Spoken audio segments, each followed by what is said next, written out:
হে তরুণ যুবকেরা, হে আমার বন্ধুরা, শুনে রেখে দিন বাবা, জেনে রেখে যান।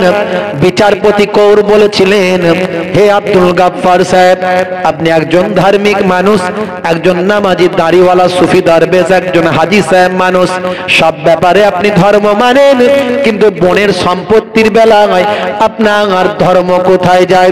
বোনের সম্পত্তিটা পাইয়ে দেওয়ার জায়গায়, বোনের হকটা পাইয়ে দেওয়ার জায়গায় আপনার ধর্ম তখন কোথায় থাকে? আচ্ছা, 43 বছর আগের ব্যাপার, তখন হয়তো আপনি ধর্মকর্ম তেমন করতেন না। তা বলে শুনুন, আমি আপনার বিচারটা করার জন্য আপনার কোরআন কি বলেছে তাই পড়লাম। আমি দেখলাম, হায় রে হায়, হায় রে হায়, আপনার কোরআন আপনার বোনের অধিকারটা ঠিকঠাক বুঝিয়ে দিয়েছেন। আজকে আমি আপনার যে রায়টা দেব, আপনার রায় দেওয়ার জন্য আমাকে কোরআন মাজিদ পড়তে হয়েছে। আমি আল্লাহর কোরআন মাজিদ পড়েছি, আর আল্লাহর কোরআন থেকে আপনার বোনের রায়টা আমি ঘোষণা করছি। হে তরুণ যুবকেরা, হে আমার বন্ধুরা, আব্দুল গাফফার সেই সময় আব্দুল গাফফারকে বিনোদ চ্যাটার্জি কৌর বলেছিলেন, শুনুন হে আব্দুল গাফফার, আপনার বোনের রায়টা এখানে আল্লাহর কোরআন মাজিদ লিপিবদ্ধ আছে। সূরার নাম হলো সূরা নিসা, আয়াত নাম্বার হলো 11। এই 11 নাম্বার আয়াত যদি আপনি খোলেন পাবেন, আল্লাহ রাব্বুল আলামিন বলছেন, ইউসিকুমুল্লাহু ফি আওলাদিকুম লিজ্জাকারি মিসলু হাজ্জিল উনসাইন।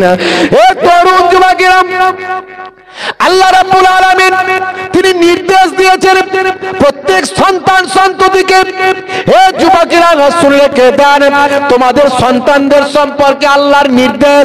কি নির্দেশ? একজন পুত্রের জন্য 2 জন কন্যার অংশের সমান, অর্থাৎ একজন পুত্র পাবে 2 কন্যার সমান, তার মানে একজন পুত্রের অর্ধেক পাবে 1 কন্যা। হে আব্দুল গাফফার, আপনি আপনার পিতার সম্পত্তি যা পাবেন তার অর্ধেক পাবে আপনার বোন। আজকে আমি আপনার রায়টা আল্লাহর কোরআনের সূরা নিসা থেকে দিয়ে দিলাম। জোরে হবে না? 1450 বছর আগে আল্লাহর রায় 2024 সালের শেষে 2025 সালের প্রথমে আল্লাহর কোরআনের রায় দিয়ে জম্মু কাশ্মীর হাইকোর্টে বিচার হচ্ছে। জোরে বলুন সুবহানাল্লাহ। আমার কাছে নিউজটা রাখা আছে, চ্যালেঞ্জ করে দিয়ে গেলাম। ভাইরা আমার, এর দ্বারা কি প্রমাণ করছি? আল্লাহ 1450 বছর আগে যা বলেছেন, আজকের যুগেও বিজ্ঞানসম্মত, বাস্তবসম্মত, আজকের যুগেও অথেন্টিক, আজকের যুগেও প্রাসঙ্গিক। জোরে বলুন সুবহানাল্লাহ। তার দ্বারাই প্রমাণ হয় কোরআন সত্য। কোরআন যদি সত্য বলে আপনি মানেন, এটা 2টো উদাহরণ দিলাম। মায়েরা দেখেন না, ভাত হয়েছে কিনা 1-2টো ভাত টিপে বুঝে নাই যে সারা হাঁড়ির ভাতটা হয়েছে কিনা। আমি আপনাদেরকে 2টো কোরআনের আয়াত দিয়ে বলে দিতে চাইলাম যে কোরআনটা টিপলে এরকমই বোঝা যাবে সব কোরআনের আয়াত একই। জোরে বলুন সুবহানাল্লাহ। সব কোরআনের আয়াত থেকে আপনি প্রাসঙ্গিকতা পাবেন, বিজ্ঞান পাবেন, বাস্তবতা পাবেন। আমি 2টো কোরআনের আয়াত থেকে আপনাদের প্রমাণ করলাম। ভাইরা আমার, তাহলে এর দ্বারাই প্রমাণ হলো কোরআন সত্য। কোরআন যদি সত্য প্রমাণিত হয়, তাহলে আল্লাহর নির্দেশকে মানতে হবে। ভাই, আল্লাহ সত্য প্রমাণ হয়, দয়ার নবী সত্য প্রমাণ হয়, তাহলে আল্লাহর নির্দেশ আমাদের মাঝখানে যেন সব পুঙ্খানুপুঙ্খভাবে মানা হয়। হে তরুণ যুবকেরা, আল্লাহ বললেন, শোনো, আমি তোমাদের সব কিছু দিলাম, তার বিনিময়ে একটা জিনিস চেয়ে নিলাম, সেটা হলো তোমরা আমার ইবাদতটা করবে। ইবাদত মানে হলো নামাজ, ইবাদত মানে হলো রোজা, ইবাদত মানে হজ যাকাত, ইবাদত মানে তেলাওয়াত, ইবাদত মানে আল্লাহর হুকুম নির্দেশ মানা। হে তরুণ যুবকেরা, অনেকে মনে করে শুধু নামাজ, রোজা, হজ, যাকাত। না না, আপনি খাবেন, শোবেন, হাসবেন, বসবেন, কথা বলবেন, স্ত্রীর সঙ্গে প্রেমালাপ করবেন, সংসার ধর্ম করবেন, ব্যবসা করবেন, চাষবাস করবেন, রুজি রুটি তালাশ করবেন, পিতামাতার সেবা করবেন, ঘর সংসার করবেন, প্রতিবেশীর সঙ্গে ভালো ব্যবহার করবেন, হাঁটবেন, চলবেন, কাশবেন, শোবেন, বসবেন, সবকিছু করবেন। যা কিছু করবেন সব যদি নবী পাকের দেখানো তারিকায় হয়, সবটাই হলো ইবাদত। জোরে হবে না? তোমার বুকে রাখো আল্লাহরই ভয়, আসবে না কোনো দিন কোনো পরাজয়, আসবে না কোনো দিন কোনো পরাজয়। জোরে হবে না? সব কিছুতে আল্লাহর ইবাদত হবে। আমি অনেক বলেছি, আজ বেশি বলতে চাইছি না, জাস্ট একটু টাচ দিয়ে যাচ্ছি। ডান দিকে কাত হয়ে ঘুমাবেন, সুন্নতের সওয়াব পাবেন। বসে পানি পান করবেন, সুন্নতের সওয়াব পাবেন। চেটে পুচে খাবার খাবেন, সুন্নতের সওয়াব পাবেন। রাস্তা দিয়ে যাচ্ছেন, পেরেক কাঁচ ভাঙা পাথর পড়ে আছে, পরবর্তী পথিকের পায়ে লাগবে, সরিয়ে দেবেন, সুন্নতের সওয়াব পাবেন। মানুষের সঙ্গে যখন কথা বলবেন, মিষ্টি হেসে হেসে কথা বলবেন, তাবাসসুম হাসি হাসবেন। নবী এই হাসিটা পছন্দ করতেন। তাবাসসুম হাসি হাসবেন, হেসে কথা বললেও সুন্নতের সওয়াব পাবেন। আমরা এমন ঘরের মানুষ, আল্লাহ আমাদেরকে এমন ঘরে জন্ম দিয়েছেন, আমরা হাসলে সওয়াব আর কাঁদলে জীবনের গুনাহ মাফ। জোরে হবে না? হাসবেন, সেখানেও সওয়াব পাবেন। অনেকে বলে হুজুর হাসলে হবে না, অসুবিধা আছে, একটু গম্ভীর ভাবে থাকতে হবে। কেন রে ভাই? বলে না হলে এমন অনেক লোক আছে এসে সম্মান নষ্ট করে দেবে, ঘাড়ে উঠে পড়বে, মাথায় উঠে পড়বে, বুঝতে পারছেন? এমন এমন কথা আপনাকে বলবে না, আপনার মান সম্মান সব নষ্ট করে দেবে। এই জন্য কি করতে হবে? বলে একটু গম্ভীর ভাবে থাকতে হবে। কিরকম ভাবে? না, মুখকে বাংলার 5 করে ফেলতে হবে। সর্বনাশ করেছে সে কি রে ভাই? তারপর তাতে যদি কাজ না হয় হুজুর গোপ রাখতে হবে, মোটা গোপ, অন্তত গোপ দেখে লোকে ভয় পাবে। সে কি বলে? তারপর বলে তাতে যদি কাজ না হয় গোপকে পাকিয়ে বীরাপ্পনের মতো করে ফেলতে হবে, তাহলে লোকে সামনে এসে কথা বলার সাহস পাবে না, ভয় পাবেই পাবে। বুঝতে পারছো না? আমার নবীর দরবারটা ছিল এমন, বাচ্চাও এসে কথা বলতে পারতো, বৃদ্ধ বৃদ্ধাও এসে কথা বলতে পারতো, কেউ নবীর দরবারে কথা বলতে ভয় পেত না। জোরে বলুন সুবহানাল্লাহ। সেই নবিয়ানা আদর্শ আমাদের মাঝখানে রাখতে হবে। স্ত্রীর সঙ্গে ছোট ছোট কাজগুলোতে নবী সহযোগিতা করতেন। স্ত্রীর সঙ্গে ছোট ছোট কাজ করা, মাঝে মাঝে ঘরটা ঝাড়ু দেওয়া, এটাও সুন্নতের সওয়াব। জোরে হবে না? ওয়ায়াকুমুল বাইতা, আল্লাহর নবী মাঝে মাঝে ঘরটা ঝাড়ু দিতেন। বুঝতে পারছেন? ওয়ায়াকুনু মাহানাতে আহলিহি, নবী পাক স্ত্রীদের সঙ্গে ছোট ছোট কাজগুলোই সহযোগিতা করতেন। এখন অনেকে বলে হুজুর এই ঘর ঝাড়ু দেওয়া, স্ত্রীর সঙ্গে ছোট ছোট কাজগুলো করা, এই অজগুলো করবেন না, সকালবেলা ফুলটুসির মা আমাদেরকে চেপে চুপে ধরবে। কই গো, হুজুর যে বলে দিয়ে গেল ঘর ঝাড়ু দেওয়ার কথা, ঘর ঝাড়ু দিলেও তো সব। আরে বাবা, নবী পাক ঘর ঝাড়ু দিতেন, মাঝে মাঝে স্ত্রীর সঙ্গে কাজ করতেন। একটু একটু একটু একটু কাজগুলো করে দাও না গো, আমি খুব ব্যস্ত, শরীরটা ভালো করছে না, অন্যদিকে কাজ করছি, তুমি একটু ঘরটা ঝাড়ু দিয়ে দাও। চাপে পড়ে যাবো হুজুর, সকালবেলা চাপে পড়ে যাব। আমি বলি ভাই, আল্লাহর নবী যেহেতু করেছেন ছোট ছোট কাজগুলো, কখনো কখনো সব সময় তো আর করছেন না, তা আপনি যদি মাঝে মাঝে এইগুলো করেন, এতে আপনার অসুবিধা কি? না হুজুর একে তো বেটা ছেলের কাজ কি এগুলো, বলুন তো, তো মেয়েদের কাজ। তো তাতে কি হয়েছে? আপনি কত বড় সাহেব হয়েছেন, কত বড় সাহেব হয়েছেন, ডাক্তার সাহেব, মাস্টার সাহেব, উকিল সাহেব, নেতা সাহেব, মন্ত্রী সাহেব, হুজুর সাহেব, পীর সাহেব, মাওলানা সাহেব, মুফতি সাহেব, নবীর থেকে বড় সাহেব পৃথিবীতে কেউ হয়নি আর হবে না। তো আমার নবী মাঝে মাঝে ঘরটা ঝাড়ু দিতেন। আচ্ছা বলুন তো, স্ত্রীর সঙ্গে মাঝে মাঝে যদি ছোট ছোট কাজে অংশ নেন, ঘরটা ঝাড়ু দেন, তো এতে প্রেম বাড়বে না কমবে? জোরে বলেন। ওরে বাপ রে বাপ, শুধু বাড়বে না, ফেভিকল আটার মতো হবে। বুড়ো বুড়ি হয়ে যাবেন, প্রেম কিন্তু কমবে না। বুড়ো বুড়ি হয়ে যাবেন, প্রেম কিন্তু কমবে না। আর এখনকার ছেলেদের প্রেম দেখুন, হ্যাঁ, এরা সলেমান খানের কাছ থেকে প্রেম শিখেছে। বুঝতে পারছি, বিয়ের আগে হাত কেটে ফাঁক করে দিয়েছে, আই লাভ ইউ, তোমার জন্য জীবন দেব, রেল লাইনে মাথা দেব, বিষ খেয়ে মরে যাব, পটল ডাঙায় চলে যাব, যদি তোমাকে না পাই জীবনটা বিলিয়ে দেব। ওরে সর্বনাশ। বাপ বলে ধরে বেঁধে বিয়েটা দিয়ে আমাদের ছেলেটাকে বাঁচা। ছেলের বিয়ে হলো, 2 বছর 3 বছর যেতে না যেতে একটা দুটো বাচ্চা কাচ্চার বাম্মা হলো, ভালোবাসা সব জানালা দিয়ে পালিয়ে গেল, আর দরজা দিয়ে যত ঝগড়া অশান্তি মারপিট ঢুকলো। রাত্রে 9টার পরে যখন ঘরের পাশ দিয়ে কেউ যায়, ঘর থেকে 220 আর 440 আওয়াজ হয়, ঢিসুম ঢাসা, ঘুষি ঘাসা। বুঝতে পারছি? আসলে প্রেম আর কিছু নাই। বলে এত প্রেম ছিল, গেল কোথায়? বলে ও সলেমান খানের কাছ থেকে প্রেম শিখেছিল, যে নিজে বিয়ে করেনি। বুঝতে পারছেন ভাইরা আমার? প্রেমটাও শিখতে হবে নবীর কাছ থেকে। আমার নবী প্রেম শিখিয়েছেন কিভাবে স্ত্রীকে ভালোবাসবেন। জোরে বলুন সুবহানাল্লাহ। স্ত্রীর সঙ্গে ছোট ছোট কাজে অংশ নেবেন, সুন্নতের সওয়াব পাবেন। হে তরুণ যুবকেরা, হে আমার বন্ধুরা, শুনে রেখে দিন বাবা, জেনে রেখে দেন। হে মুসলমান, একটুখানি লক্ষ্য করুন বাপজি আমার, তরুণ যুবকেরা আমার, মুরব্বিয়ানিরা আমার, বন্ধুরা আমার, শুনে রেখে দেন। তাহলে সবের মধ্যে ইবাদতের সওয়াব পাবেন, তবে মনে রাখবেন সবচেয়ে বড় ইবাদত হলো নামাজ। সবচেয়ে বড় ইবাদত কি? আল্লাহ বলছেন ইবাদতের জন্য সৃষ্টি করেছি, এই জন্য আমি কথাগুলো বললাম। খাবেন, দাবেন, শুবেন, বসবেন, কাজ করবেন, সবের মধ্যে ইবাদত। আপনি মার্কেটিং করবেন, বাজার করবেন, দোকানদারি করবেন, দোকানদারির মধ্যে ইবাদত কেমন? নবী যেমন দোকানদারি করতে বলেছেন, ভেজাল দেবেন না, মিথ্যা কথা বলবেন না, ওজনে কমাবেন না, মানুষকে মিথ্যা বলে ঠকাবেন না। তাহলে হুজুর ব্যবসা করবো কি করে? 5 টাকার মাল 10 টাকায় বিক্রি করতেই পারেন, কোনো অসুবিধা নেই।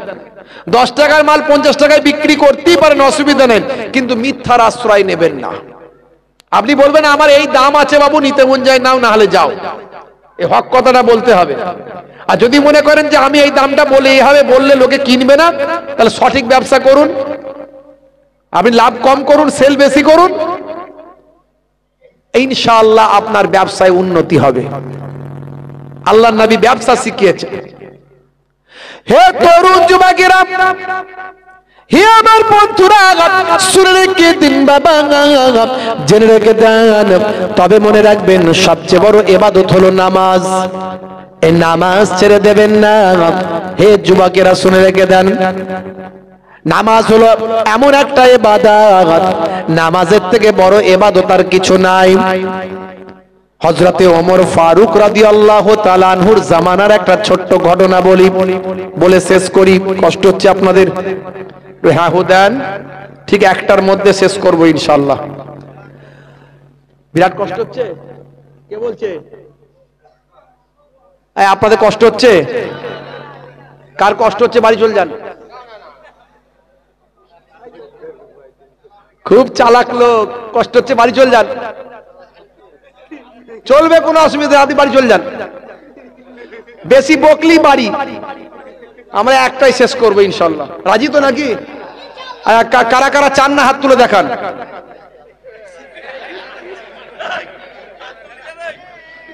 বুঝতে পারে না, মুরব্বী মানুষ তো। ভাইরা আমার, আজকে সারা রাত জাগবেন তো নাকি? হ্যাঁ, জাগতে হবে, কোনো কথা হবে না। এখান থেকে যাবেন, মসজিদে গিয়ে নামাজ শুরু করবেন, কোরআন তেলাওয়াত শুরু করবেন। জি হ্যাঁ, ফজর পর্যন্ত। কালকে রোজা রাখবেন তো ইনশাল্লাহ? হ্যাঁ, একেবারে সাহারি খেয়ে তারপর রোজা রাখবেন কালকে। সাহারি খাওয়ার পরে ফজরের নামাজ পড়ে তারপরে শোবেন। খুব সংক্ষেপে বলে শেষ করি এখনই। হযরত ওমর ফারুক রাদিয়াল্লাহু তাআলা আনহুর জামানায় তিনি অর্ধ পৃথিবী শাসন করতেন, পৃথিবীর অর্ধেকটা শাসন করতেন। হযরত ওমর ফারুক রাদিয়াল্লাহু তাআলা আনহু হিমস পর্যন্ত তার ক্ষমতা, ওদিকে রোম, ওদিকে পারস্য, ওদিকে মিশর। হিমসের গভর্নর করলেন কাকে? হযরতে হুজুর হযরত সাঈদ রাদিয়াল্লাহু তাআলা আনহুকে হিমসের গভর্নর করলেন হযরত ওমর ফারুক রাদিয়াল্লাহু তাআলা আনহু। গভর্নর করে পাঠালেন, হিমসের গভর্নর করে পাঠালেন। আর তিনি গভর্নরের দায়িত্ব নিয়ে চলে গেলেন কোথায়? সেখানে চলে গেলেন। গিয়ে কয়েকদিন গভর্নরের দায়িত্ব পালন করতে না করতেই ওনার বিরুদ্ধে 4টে অভিযোগ নিয়ে গণ্যমান্য ব্যক্তিরা চলে এলেন কোথায়? মদিনা শরীফে, এসে বললেন হুজুর আপনি যাকে খলিফা করে পাঠিয়েছেন তার বিরুদ্ধে 4টে অভিযোগ, মারাত্মক অভিযোগ। আমরা ওই এলাকার বিশিষ্ট ব্যক্তি আপনার কাছে অনুরোধ নিয়ে এসেছি যে এই রকম 4টে অভিযোগ থাকলে তিনি কি গভর্নরের দায়িত্ব পালন করতে পারবেন? কি কি অভিযোগ আছে? না, 1 নাম্বার অভিযোগ যে গভর্নর তিনি অফিস লেটে যান, তিনি মাঝে মাঝে অফিস লেটে যান। 2 নাম্বার কি অভিযোগ? 2 নাম্বার অভিযোগ হচ্ছে সপ্তাহে 1 দিন করে অফিস কামাই করে দেন। 3 নাম্বার কি অভিযোগ? 3 নাম্বার অভিযোগ হলো তিনি যে হুজরায় থাকেন সন্ধ্যার পরে যদি কেউ কোনো কাজ নিয়ে গভর্নরের কাছে যান তিনি দরজার খোলেন না। 3 নাম্বার। 4 নাম্বার কি অভিযোগ? না, গভর্নরের চেয়ার থেকে মাঝে মাঝে মাটিতে পড়ে জমিনে পড়ে তিনি অজ্ঞান হয়ে যান। এই 4টে অভিযোগ, এই 4টে অভিযোগ থাকলে তিনি কি আর গভর্নর হতে পারেন? হযরতে ওমর ফারুক রাদিয়াল্লাহু তাআলা আনহু তড়িঘড়ি ভাই আমার লোক পাঠিয়ে দিলেন, তাড়াতাড়ি খবর দাও যেন গভর্নর আমার সঙ্গে এসে দেখা করে মদিনা শরীফে। মদিনা শরীফে গভর্নর চলে এলেন। হযরত সাঈদ রাদিয়াল্লাহু তাআলা আনহু আসার পরে ওমর ফারুক রাদিয়াল্লাহু তাআলা আনহু বললেন, ভাই সাঈদ আপনি একজন বিচক্ষণ, আপনি একজন শক্তিশালী, আপনি একজন নবী প্রেমিক, আপনি একজন সুদূর প্রসারী চিন্তাধারার ব্যক্তি, আপনি একজন দূরদৃষ্টি সম্পন্ন ব্যক্তি। আপনার কাছ থেকে 4টে অভিযোগ আমি পেয়েছি, এই 4টে অভিযোগ আগে খণ্ডন করুন। হে তরুণ যুবকেরা, আজকের আলোচনার এটা হলো জিস্ট, এটা জিস্টটা বলছি আর কি। আমি কি আলোচনা করেছি আপনারা হয়তো বুঝতে পেরেছেন নিশ্চয়। প্রথমে আমি কোরআন মাজিদ যে সত্য সেটা প্রমাণ করার চেষ্টা করেছি। যদি কোরআন মাজিদ সত্য প্রমাণিত হয়েছে তার মানে আল্লাহ সত্য, আল্লাহ সত্য, নবী সত্য।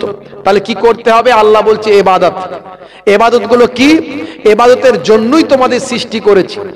তা সব সময় তো আমরা ইবাদত করতে পারবো না, হ্যাঁ? তা আল্লাহ কি বললেন? সব সময় ইবাদত। সব সময় ইবাদত বলতে আমরা খাওয়া, শোয়া, বসা, ওঠা সব নবীর তরিকায় করলে সব সময় ইবাদত হয়ে গেল। তবে ইবাদত গুলোর মধ্যে সবচেয়ে বড় ইবাদত নামাজ। আমি বলেছি নামাজ বলে নামাজের বেশি ব্যাখ্যা আমি দিতে পারিনি, আমি এর মধ্যে দিয়ে একটু দিয়ে দেব। এবারে বলেছি একজন ব্যক্তির মধ্যে দিয়ে আমি একটা জিস্ট আপনাদের মাঝখানে তুলে দিচ্ছি, উপসংহার যেটা বলে, দিয়ে শেষ করছি। হে তরুণ যুবকেরা, হযরত ওমর ফারুক রাদিয়াল্লাহু তাআলা আনহু সেই সময় যখন জিজ্ঞাসা করেছিলেন, হে সাঈদ বলুন আপনি অফিস কেন লেট করেন? সে সময় তিনি বললেন, হুজুর বেয়াদবি নেবেন না, আমার বাড়িতে কোনো কাজের মানুষ না যে আমি কাজের লোক থাকবে। আমার স্ত্রী একা পরিশ্রম করেন, আমার বড় সংসার। সকালবেলা আমার পিতামাতা আব্বা বৃদ্ধ আব্বা মা ভাই আমার ছেলে মেয়েরা আছে, বড় সংসার। আমার স্ত্রী একা পেরেশান হয়ে যায়, তাই সকালবেলা মাঝে মাঝে আমার স্ত্রীর সঙ্গে রান্নায় ছোট ছোট কাজগুলোতে আমি আবু সাঈদ আমি গভর্নর সহযোগিতা করতে থাকি। এই সহযোগিতা করতে গিয়ে মাঝে মাঝে আমার অফিস যেতে দেরি হয়ে যায়। যদি এটা আমার অপরাধ হয় তাহলে আপনি বললে আমি অপরাধ বলে মেনে নেব। আল্লাহর নবীর সাহাবী হযরতে ওমর ফারুক হুজুর বললেন, না না, আপনি যেটা করেছেন ভালো কাজ করেছেন।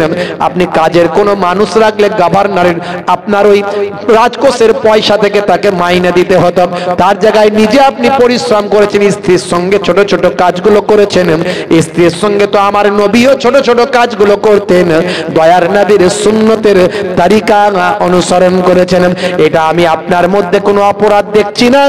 অফিস যেতে মাঝে মাঝে লেট হলেও আপনি অন্যদিকে সময়টা একটু বাড়িয়ে দেবেন।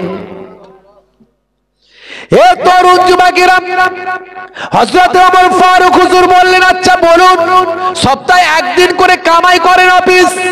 বলে হুজুর বেয়াদবি নেবেন না, আমি অনেক ধন সম্পত্তির মালিক নয়, আমি রাজকোষ থেকে কেবলমাত্র যেটুকু ভাতা পাই সেটুকুতে আমার সংসার চলে, আমি অতিরিক্ত পয়সা নিই না, কারণ এটা হলো জনগণের পয়সা, আল্লাহর দরবারে বিচার হবে, আমি কৈফিয়ত দিতে পারবো না, তাই আমার সম্পত্তি কিন্তু কিছু নাই, আমার পোশাক আশাক বেশি নাই, এই কয়েকটি মাত্র আমার পোশাক আশাক, সপ্তাহে একদিন করে আমার ছুটি নেবার প্রয়োজন, জুম্মার দিনে বাড়িতে থাকার প্রয়োজন, পোশাক আশাক ধৌত করার দরকার, বিভিন্ন বাড়ির কাজকর্মগুলো করা দরকার, এই সমস্ত কারণে আমি 5-6 দিন আমি কাজ করি আর একদিন কেবলমাত্র ছুটি নিই, যদি এটা আমার অপরাধ বলে গণ্য করেন সেটা আমি মেনে নিতে বাধ্য হব। হযরত ওমর ফারুক বললেন, না না না না, প্রতিদিন আপনি অফিস করেন, একদিন আপনি ছুটি করেন, এটা আপনার অপরাধ বলে স্বীকৃত নয়, আমি আপনার অপরাধ বলে এটা মনে করছি না। আচ্ছা বলুন তো 3 নাম্বার কারণটা আপনি খুলে বলেন। আপনার হুজরাতে কেউ যদি সন্ধ্যার পরে যায় তাহলে আপনি দরজা কেন খোলেন না? আপনি দরজা কেন খোলেন না? সেই সময় তিনি বললেন, হুজুর সারাদিন মানুষের জন্য সময় দিই, অনেক বেশি সময় দিই মানুষের জন্য হুজুর, এদিকে যেমন মাঝে মাঝে লেট হয় এদিকে সময় বাড়িয়ে দিই, কিন্তু সন্ধ্যার পরে হুজুর ছেলে মেয়ে বিবি বাচ্চার জন্য সময় দিই। আল্লাহর নবী বলেছেন ইলম জ্ঞান অর্জন করা হলো ফরজ, তালাবুল ইলমে ফরিদাতুন আলা কুল্লি মুসলিমিন ওয়া মুসলিমাত, নরনারীর জন্য ইলম শিক্ষা করা ফরজ। তা আমার সন্তানদের একটু আল্লাহর কোরআন দ্বীনের তালিম একটুখানি দিই, সন্ধ্যার পরে ছেলেদের জন্য সন্তানদের জন্য একটু সময় দিই, এই সন্তানদের জন্য সময় দেওয়ার সময় কেউ যদি দরজা ঠোকে আমি সন্তানদেরকে পড়াশোনা করাই, ইলম জ্ঞান অর্জন করা হলো ইসলামের সবচেয়ে বড় জিনিস। মনে রাখবেন, আপনার সন্তানকে শিক্ষিত বানান। আমি আপনাদের আজকে মজলিসে বলে দিয়ে যাই, অনাহারে অর্ধাহারে থেকেও সন্তানকে শিক্ষিত করবেন। আপনার ঘরের সন্তানের মেধা আছে কিন্তু ঠিক বিকাশ করানো হচ্ছে না, মেধার বিকাশ ঘটছে না। আপনার সন্তানকে ঠিক মতো যদি আপনি পড়াশোনাটা ঠিকভাবে চালানোর চেষ্টা করতেন, আপনার সন্তানটা আলেম, মাওলানা, মুফতি, ভাই আমার IAS, IPS, WBCS, doctor, engineer, higher educated হয়ে আপনার মাথা উঁচু করত, দেশের দশের মুখ উজ্জ্বল করত, কওমের খেদমত করত, আমার মুসলিম কওমের সম্মানকে বাড়িয়ে দিত। আপনার ঘরের সন্তানকে শিক্ষিত বানান। এপিজে আব্দুল কালামের কথা আমি বলেছি এর আগে, ভারতের প্রাক্তন রাষ্ট্রপতি এবং মিসাইল ম্যান, পরমাণু বিজ্ঞানী, যার পিতা ছিল একজন ইমাম সাহেব। ইমাম সাহেবের ছেলে এপিজে আব্দুল কালাম। যতদিন পর্যন্ত ভারতবর্ষের নাম পৃথিবীর মানচিত্রে থাকবে ততদিন পর্যন্ত ভারতবর্ষের মিসাইল ম্যান, পরমাণু বিজ্ঞানী, প্রাক্তন রাষ্ট্রপতি এপিজে আব্দুল কালামের নাম পৃথিবীর ইতিহাসে স্বর্ণাক্ষরে লিপিবদ্ধ থাকবে। আপনার ঘরের ছেলেটাও মাথা উঁচু করে দাঁড়াবে। শিক্ষা, ইলম, ভাই আমার দুটো বিষয় হিংসা করা জায়েজ আছে, মানে আল্লামা ইলমান, যে নিজে ইলম শিক্ষা করলো অপরকে শেখালো, এই ব্যাপারে আর দান করার ব্যাপারে।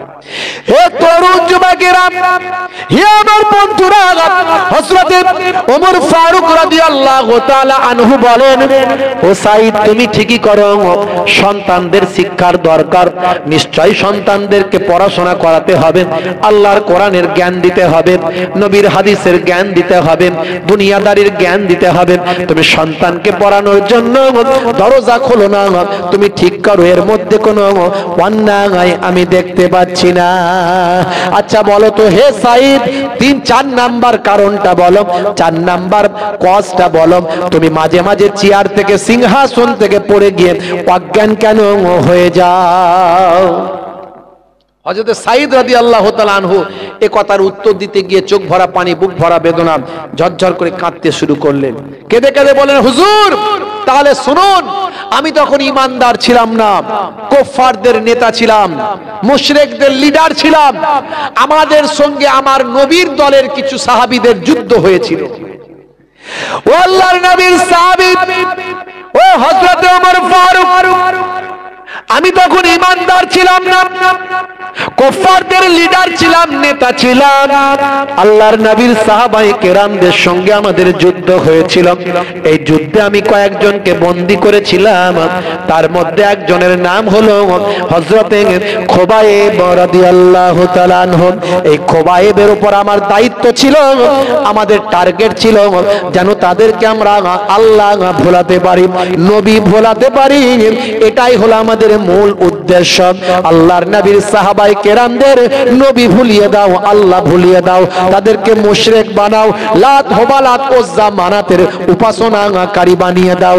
ও তরুণ যুবকেরা, এর জন্য আমি হযরতে খুবাইবকে কত অত্যাচার করলাম, কত জুলুম করলাম, কত মারলাম, কত আঘাত করলাম। যতই মারি, যতই জুলুম করি, যতই আঘাত করি, হযরতে খুবাইব শুধু আহাদ আহাদ আহাদ আল্লাহ বলে আওয়াজ দেয়। আমার আঘাতে তার কোনো কিছুই হয় না, সে আল্লাহ ভোলে না, নবী ভোলে না। এ তরুণ যুবকেরা, শেষে আমরা আলোচনা করে ঠিক করলাম খুবাইবকে বন্দি ঘরে রেখে দাও, ক্ষুধার্ত অবস্থায় রাখো। কয়েকদিন অনাহারে তাকে আমি রাখলাম, ক্ষুধার্ত অবস্থায় রেখে দিলাম। হযরতে খুবাইবকে বন্দি ঘরে রাখলাম, কয়েকদিন ক্ষুধার্ত অবস্থায় রাখার পরে একদিন গভীর রাত্রিতে বন্দি ঘরের দরজাখানা খুলে হালকা একটু ফাট করে আমি তাকিয়ে দেখলাম আল্লাহর গোলাম কি করছেন। দেখতে পেলাম হায় রে হায়, আল্লাহর গোলাম আল্লাহর গোলামতি করছে, নামাজে সিজদায় পড়ে আছে। আর আমি তাকে খেতে না দিলেও প্রভু মালিক তাকে, তার গোলামকে ক্ষুধার যন্ত্রণা নিবারণের জন্য জান্নাতি খাবার, ফল ফ্রুট, আঙ্গুর পাঠিয়েছে। জোরে হবে না? জোরে হবে না? ভাইরা আমার, তরুণ যুবকেরা আমার, খলিফা শুনে নিন কথাটা আমার। ছিল এক সাহাবী খুবাইব নাম, যুদ্ধে সে বন্দী হলো মোর হাতেতে। কত জুলুম সইল ঘাত প্রতি ঘাতেতে। একদিন দেখি বন্দী ঘরেতে, একদিন দেখি বন্দী ঘরেতে খোদার কৃপাতে আঙ্গুর খাইছে। জান্নাতি খাবার দুনিয়াতে খায়, জান্নাতি খাবার দুনিয়াতে খায়, তাই দেখে জুলুম আর বেড়ে যায়। ও খলিফা সানি হযরত ওমর ফারুক, এমন সময় আমরা আলোচনা করলাম খুবাইবকে আর বাঁচিয়ে রাখবো না, ফাঁসি কাস্টে ঝুলিয়ে দেব। রাতের বেলা বলে দিলাম খুবাইব আর তোমাকে বাঁচিয়ে রাখা হবে না, বলো তুমি কি চাও। এমন সময় হযরতে খুবাইব রাদিয়াল্লাহু তাআলা আনহু মুচকি হেসে বললেন, ওরে পাগল জানিস না, ওরে জালেম জানিস না, ঈমানদার যখন শহীদ হয়ে যায় তখন সে আল্লাহর জান্নাতে পৌঁছে যায়। এ তরুণ যুবকেরা, সকালবেলা যখন ফাঁসি কাস্টের দিকে যখন খুবাইবকে নিয়ে যায় তখন জিজ্ঞাসা করলাম, খুবাইব তোমার শেষ ইচ্ছা কি বলো? তখন খুবাইব বললেন, আমার যদি শেষ ইচ্ছা পূরণ করো তাহলে আমাকে এক লোটা পানি দাও। আমি মনিবের দরবারে যাওয়ার আগে আমি গোলাম মনিবকে দুরাকাত সিজদা দিয়ে যেতে চাই। ওয়াক্ত যে হলো ওযু করো মসজিদে চলো, ওয়াক্ত যে হলো ওযু করো মসজিদে চলো, খোদার হুকুম পালন করো, নামাজটা পড়ো। ওয়াক্ত যে হলো ওযু করো মসজিদে চলো, দিন রাত পাঁচ ওয়াক্ত নামাজ পড়লে পাবে ভাই জান্নাত। জোরে হবে না? জোরে হবে না? নামাজ ছেড়ে দিয়ে কোনদিন জান্নাতে যাওয়া যাবে না। প্রত্যেককে নিয়ত করতে হবে 5 ওয়াক্ত নামাজ যারা পড়তাম না আজ থেকে ওয়াদা করছি, আজকে এই শবে বারাতের রাত্রি থেকে ওয়াদা করছি নামাজ আমরা ছাড়বো না। কারণ নামাজ ছেড়ে দিয়ে জান্নাতে যেতে পারবেন না। নামাজের থেকে বড় ইবাদত আর কিছু হতে পারে না। আফজালুল ইবাদাতে ইবাদাতুস সালাত। আমার আল্লাহ কোরআন মাজিদে 82 বার নামাজ কায়েম করতে বলেছেন। আমরা মনে মনে করি আমি তো নামাজ পড়ছি, মিটে গেল ঝামেলা। না, আপনি শুধু নামাজ পড়লেই বাঁচবেন তা নয়, নামাজ কায়েম করতে হবে। বাপ নামাজ পড়ে, ছেলে নামাজ পড়ে না, ওই ছেলে যদি জাহান্নামে যায় বাপকে ছাড়বে না। ছাড়বে না। তাই নামাজ কায়েম করা বলে কাকে? নিজে পড়ো, অন্যকে পড়াও। বুকে হাত দিয়ে বলো, হে নামাজি, কজনকে নামাজি বানিয়েছো? বুকে হাত দিয়ে বলো, হে নামাজি, 30 বছর নামাজ পড়ছো, কজনকে নামাজি বানিয়েছো? আজকে শবে বারাতের রাত্রি থেকে ওয়াদা করো আমরা প্রত্যেকেই একে অপরকে নামাজি বানাবো। বলুন ইনশাআল্লাহ, বলুন ইনশাআল্লাহ। ভাইরা আমার, তরুণ যুবকেরা আমার, হযরত খুবাইব রাদিয়াল্লাহু তাআলা আনহুকে বলা হলো, ঠিক আছে, আর কি কোন তোমার শেষ ইচ্ছা আছে? বলে, আমি গোলাম মনিবের দরবারে যাওয়ার আগে মনিবকে 2 রাকাত নামাজে সিজদা করতে চাই। আর 2 নাম্বার হলো আমার দয়ার নবীর কাছে আমার ইন্তেকালের পরে যেন আমি খুবাইবের সালামটা পৌঁছে যায়। কেমন নবী প্রেমিক, কেমন রাসূল প্রেমিক। আল্লাহর নবী বলেন, সব কিছুর থেকে আমি রাসূলকে বেশি ভালোবাসতে হবে। লা ইউমিনু আহাদুকুম হাত্তা আকুনা আহাব্বা ইলাইহি মিন ওয়ালিদিহি ওয়া ওয়ালাদিহি ওয়ান নাসি আজমাইন। যতক্ষণ পর্যন্ত তোমরা সব কিছুর থেকে, ছেলে মেয়ে, সন্তান সন্ততি, মালমাতা, সবের থেকে বেশি আমি রাসূলকে ভালো না বাসতে পারো, মুমিন হতে পারলে না। मोमेन होते गेले सबसे बेसी रसूल के भालोबासते हबे। मौलवी कहता है नबी हम जैसा है, कहा नबी कहा मौलवी। कैसे भाई? बोलছে আনা বাসারুম মিসলুকুম, নবী তো বলেছেন আমি তোমাদের মতো মানুষ। তার পরের লাইনটার বললেন না, ইউহা ইলাইয়া, আমার উপর ওহী নাজিল হয়। নবী শুধু আমার আপনার মতো মানুষ নাই, ওহী নাজিল হওয়া মানুষ। রেল লাইনের ধারে পড়ে থাকা পাথর আর ডায়মন্ড হিরে পাথর এক নাকি মিয়া? হে তরুণ যুবকেরা, হে আমার বন্ধুরা, হে আমার মুরব্বিয়ানেরা, হযরতে খুবাইব তখন 2 রাকাত নামাজ পড়লেন। নামাজটা পড়ার পরে বলে দিলেন আমার সালামটা দয়ার নবীর কাছে পৌঁছে দেবেন। এই বলে ছুটতে শুরু করলেন। ফাঁসি কাটতে গিয়ে নিজের গলাটা গলিয়ে দিলেন। সেই সময় আমি সাইদ বললাম, ও বাবা খুবাইব, এত তাড়াতাড়ি করে কেন মরতে চাও? সে সময় হযরতে খুবাইব বলেছিলেন, ওরে মুশরিক, তুই জানিস না ঈমানদার যখন শহীদ হয় তখন আল্লাহর জান্নাতের সুগন্ধ তার নাকে পেয়ে যায়। হে তরুণ যুবকেরা, হে আমার মুরব্বিয়ানেরা, শুনে রেখে দিন বাবা, জেনে রেখে দেন।